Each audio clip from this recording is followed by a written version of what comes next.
that concern current and former FBI and DOJ officials. You have publicly denied those allegations and filed a defamation lawsuit. So today, as you testify before Congress, is it your testimony that those allegations are categorically false? Unequivocally, categorically false. So there have been no occasions during your tenure when FBI personnel were unable to promptly reach you? Absolutely not. You can ask my entire workforce. They hear from me at every single hour of the day, as do these great gentlemen here, as do the men and women of the interagency and state and local law enforcement and the White House. And so there have been no occasions when your security... That is Senator Chris Van Hollen of Maryland, the senior Democrat on the Appropriations Subcommittee that funds the FBI, questioning the Bureau's director, Kash Patel. The subject is not comfortable, and Van Hollen knows it, which is why he spends the first 2 minutes drawing a line around it. He is not asking about a private life. He is asking whether the man who has to answer a call at 3 a.m. can be reached at 3 a.m. Then he offers a test that would settle it. Watch this. If you want hearings taken apart properly, subscribe. That is what keeps this going. Members of our American law enforcement family during National Police Week. I look forward to hearing about the various budget requests, but we should acknowledge that we are not gathered here at this hearing at a normal time, because what we are learning about what's happening at the FBI is anything but normal. Director Patel, as you ask for more taxpayer resources, we cannot look away from the credible, extremely troubling reports about your misconduct at the FBI. All 4 of you hold positions of great public trust. The American people trust that each of you will responsibly exercise your powers to protect them. You're expected to be on call night and day, able to make quick decisions to guard our nation's security. You must always be prepared to answer that call, whether it comes at 3 p.m. or 3 a.m. That is your duty. Director Patel, I don't care one bit about your private life, and I don't give a damn about what you do on your own time and your own dime, unless and until it interferes with your public responsibilities. Being the director of the FBI is an awesome responsibility. And when your private actions make it impossible for you to perform your public duties, we have a big problem. You cannot perform those public duties if you're incapacitated. And Hold on to the standard he sets, because everything after it is measured against that standard rather than against gossip. 4 agency heads sit at the table, all holding public trust. The job requires being on call night and day, able to make quick decisions about national security. He says he does not care one bit about the director's private life, does not care what he does on his own time and his own dime unless and until it interferes with the public responsibility. That is not a rhetorical softener. It is the entire test, and it is the one Patel will be asked to apply to himself. Tell these reports about your conduct, including reports of your being so drunk and hungover that your staff had to force entry into your home, are extremely alarming. If true, they demonstrate a gross dereliction of your duty and a betrayal of public trust. I cannot imagine ever having to worry about former FBI directors Wray or Mueller spending multiple weekends drinking heavily at the Poodle Room in Las Vegas. Now, I understand that you've denied these reports, and you will have a chance today here to challenge them. But the problem with your leadership... The reporting he cites is published, and he says so. The Atlantic and others have described episodes of excessive drinking, unexplained absences, and accounts that at times staff or the security detail had trouble reaching or waking him. He notes that Patel has denied it publicly and filed a defamation suit over it, and that he will get his chance to answer here. Then he draws the comparison that does the damage without raising his voice. He says he cannot imagine ever having had to worry about previous directors of the Bureau spending weekends drinking heavily in Las Vegas. Does not end there. We're also witnessing a litany of other abuses. Political firings of trusted career agents whose only fault was following the facts and the law. That includes the firing of agents and staff from a special counterintelligence unit that monitored threats from Iran. Weaponizing the FBI to seek political revenge on former FBI Director James Comey and others. Using FBI investigative resources to go after journalists who write stories that you don't like. And just this morning, we learned more details about your firing of Brian Driscoll, a decorated FBI special agent with nearly 2 decades of experience. He claims in an interview that you made clear that his failure at the FBI was tied to, that his future at the FBI was tied to his political allegiance to Donald Trump. So you're asking for more resources at a time that you're misspending valuable resources on political revenge instead of focusing on defending our national security. And then he widens it past the drinking, which is important because the drinking is the part that travels and the rest is the part that matters. Career agents fired, he says, for following the facts. Staff dismissed from a counterintelligence unit that tracked threats from Iran at a moment when threats from Iran are the reason half of Washington cannot sleep. Investigative resources aimed at a former director of the Bureau and at journalists. And a decorated agent of nearly 2 decades, Brian Driscoll, who says in an interview that he was told his future at the Bureau depended on his political loyalty to the president. I'm pleased, as the chairman said, that all of your agencies noticed our bipartisan opposition to the deep cuts from last year and have presented more robust plans this year. There are still major gaps to be addressed. One notable example among the DOJ programs is the elimination of the organized crime drug enforcement task forces. As I understand it, DEA was oddly sidelined in this process. I'm also concerned about diverting resources away from core missions of each of your agencies to fuel President Trump's mass deportation agenda. Trump told us he was going after the, quote, worst of the worst, who posed a danger to our communities. That would be fine. But if you look at the Department of Homeland Security's own data, overwhelmingly the people being targeted and locked up pose no risk to public safety. So when you divert resources away from fighting serious violent crime to locking people up who mostly don't pose a risk to public safety, you're making us less, not. His budget objection follows the same shape. The administration said it was going after the worst of the worst, people who pose a danger. Van Hollen says that would be fine.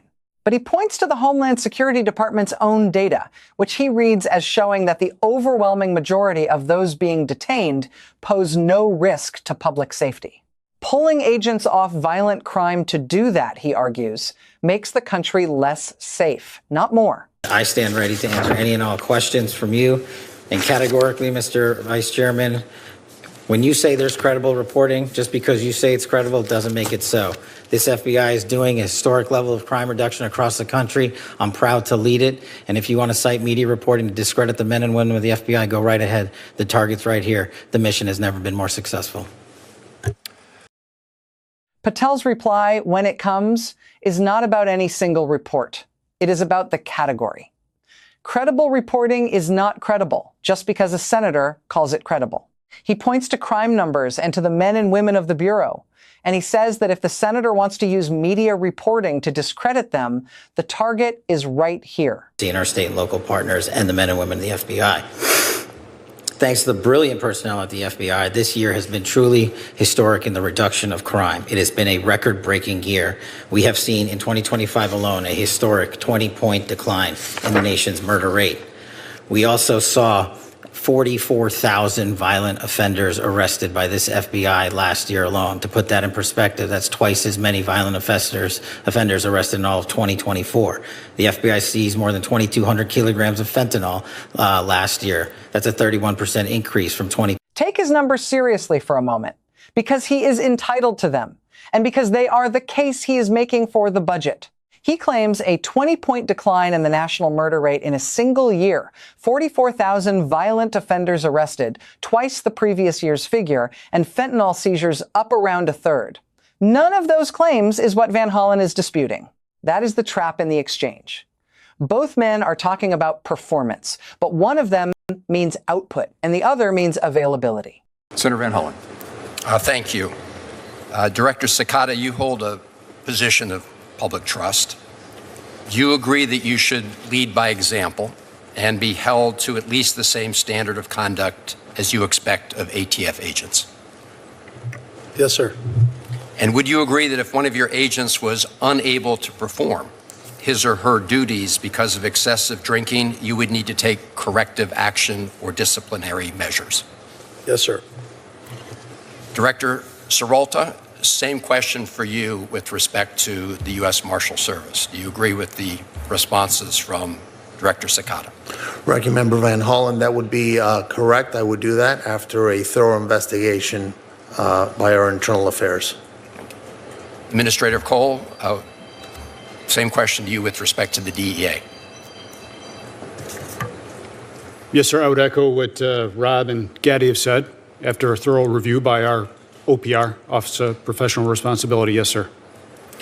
Director Patel, do you agree with these three gentlemen as Yes, sir. the FBI? So you agree, Director Patel, that if one of your agents was unable to perform his or her duties because of excessive drinking, you would need to take corrective or disciplinary action. You agree with that statement? We would implement the inspection review process, just like these other agencies have their own internal investigation. Now watch the sequence because it is the most careful piece of questioning in the hearing. Before he asks Patel anything, Van Hollen puts the same two questions to the other three witnesses. Do you agree you should lead by example and be held to at least the standard you expect of your own agents? And if one of your agents could not do the job because of excessive drinking, would you take corrective or disciplinary action? The heads of the ATF, the Marshals Service, and the DEA all say yes, each adding that it would follow an internal review. Only then does he turn and ask Patel whether he agrees with those three men. Patel says yes. And complete that review. As I said in my opening remarks, I really don't care about your personal life so long as you are able to perform your public and official responsibilities, which are awesome responsibilities. Multiple reports, including reporting by The Atlantic, have alleged episodes of excessive drinking, unexplained absences. The standard is now on the record, set by Patel's own peers and accepted by Patel. That is what makes the next question a real question rather than an insult. Given that standard, and given the published accounts, is his testimony that all of it is categorically false? He says it is, unequivocally. He says there has been no occasion when Bureau personnel could not reach him, and none when his detail had difficulty locating him. Waking or locating you, is that right? Nope, it's a total farce. I don't even know where you get this stuff, but it doesn't make it credible because you say so. I'm not saying it, Director Patel. It's been written and documented. You are literally saying it. No, I'm saying that these are reports, Director Patel. No, and unlike I your will baseless say, reports, Director the only person Patel, that was slinging margaritas in El Salvador on the taxpayer dollar with a convicted gangbanging rapist was you. You know, the only person that ran up a $7,000 bar tab in Washington, D.C. at the lobby bar was you. So the only individual in this room that has been drinking on taxpayer dime during the day is you. Director Patel, come on. These are serious allegations that were made against you. They're in a lawsuit that you filed. You drinking margaritas with a gangbanger is true and on video. It just goes to show you running a $7,000 bar tab at the lobby bar has been filed by your own office. This goes to show drink during the day. That's you. This is the ultimate example of hypocrisy. Mr. Chairman, I will not be tarnished by baseless allegations and fraudulent statements from the media. The fact that you mentioned that indicates you don't know what you are talking about. Now, here, Director The only thing I know is you're the one drinking margaritas with felons. Actually, that's a false statement, and I'm asking you about your statements. I've answered that. And I'm asking you about a particular report. And it's not a report. Then the hearing turns, and it turns away from the subject. Patel's response is to accuse the senator over a trip Van Hollen took to El Salvador on a deportation case he was pursuing, and over a bar tab in Washington.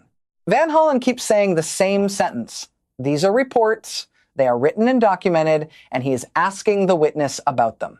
Whatever the merits of what Patel raises, and the characterizations in it are contested, none of it answers whether the director can be reached at 3 a.m. So let me ask you this. Are you willing to take the test, it's called the audit test, that members of our active duty military and others take to determine whether they have a drinking problem? I'll take any test you're willing to take. I will take it, Director Patel. I'll take it. You ready to take it? Let's go. Yes or no? Let's go. Side by side. I'll take it. All right. I think that the fact that you're so... Have you ordered polygraph tests of members of your team to determine how that story came about? The FBI conducts polygraph tests all the time. No, have you ordered polygraph tests for members of your team to determine who was the source of the stories that I'm asking you about? I don't order any polygraph tests. There's an internal inspection review process for any and all leaks, especially of baseless information at the FBI, that's been in place for the last 30 years. Those processes are followed by career intelligence and agents on the ground. So I'll take that as a yes, since you said that these were unauthorized disclosures. I have another round of questioning regarding your firing people who were. So Van Hollen offers the way out of a he said dispute. There is a standard screening questionnaire known as audit used to identify problem drinking, and service members and others take it. Will he take that? Patel's answer is that he will take any test the senator takes side by side right now. It sounds like agreement, and it is not one, because it converts an objective screening into a duel. And then the last question, which nobody expected, has he ordered polygraph tests of his own staff to find out who spoke to reporters? Patel says he does not order polygraphs, that there is an internal review process. Van Hollen says he will take that as a yes, since Patel has already called the disclosures unauthorized. One more thing about that screening, since the offer to take it side by side sounded generous. AUDIT is 10 questions and takes about 2 minutes. It is not a blood test, and it is not a trap. It is the instrument an employer reaches for when the question is whether someone needs help, which is a different question from whether someone is lying. The through line is that the whole exchange was about one word, and it was not drinking. It was availability. A director who cannot be reached is a national security problem, regardless of the reason, which is why Van Hollen built the standard out of the other 3 witnesses first and then handed it to Patel to accept. Patel accepted it, denied everything under it, offered to take a test only as a contest, and answered a question about his own staff by describing a process. You are watching Inside Politics. Subscribe and tell us whether that offer counted as a yes.